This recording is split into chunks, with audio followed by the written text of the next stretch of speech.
Vevo.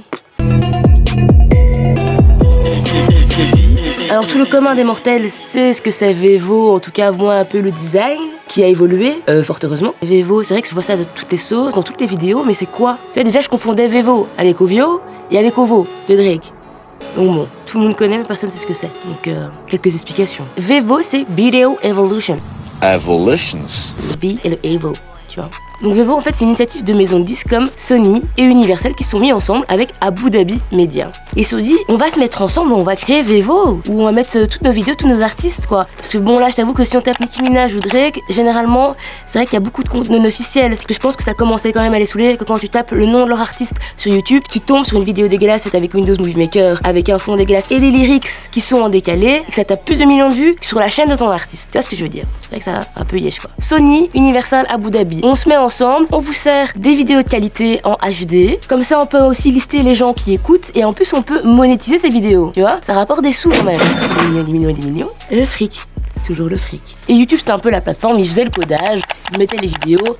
Basta, ils touchaient un peu d'argent sur le contenu publicitaire et c'est tout. Sauf que tout n'est pas rose. Et il y a des gens qui ont commencé à dire bah Vevo c'est un peu it's crap, you know. Déjà maintenant sur une vidéo Vevo, tu es sûr que tu tapes plein de pubs qui font au moins 10 secondes et aussi obligatoires. Et en plus, en tant qu'artiste, ta vidéo n'est pas disponible dans tous les pays. Donc tu perds du public. Et en plus, il y a certains contenus qui sont censurés. Donc par exemple, La Fouine, il s'est plaint que bon, il voulait écouter son clip chargé. Bon déjà, tu veux regarder ton propre clip. Je sais pas, hein, tu l'as tourné, tu as vu les rushs, tu l'as vu au montage, t'as envie de mater ton propre clip sur YouTube. C'est un choix.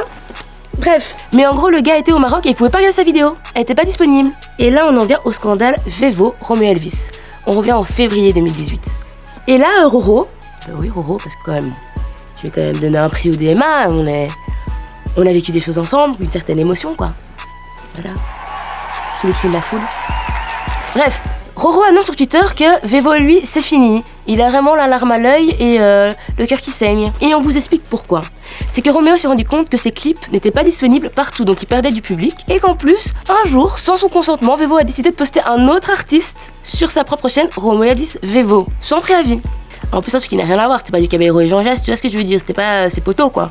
Hein, un autre style totalement éloigné. Et donc, bah, évidemment, ils étaient pas contents, quoi. Et un détail quand même non négligeable, c'est que quand les vidéos étaient postées sur le compte Romeo Elvis Vevo, ces vidéos faisaient à peu près 700 000 vues, 900 000 vues.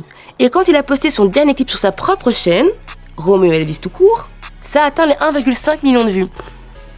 C'est peut-être des poussières, mais c'est des moutons, quoi, alors, hein, des moutons de poussière, ça. C'est pas mal. Et c'est là que YouTube arrive. Il était temps, YouTube, que tu te réveilles enfin et que tu dises un peu fuck à Vevo, quoi.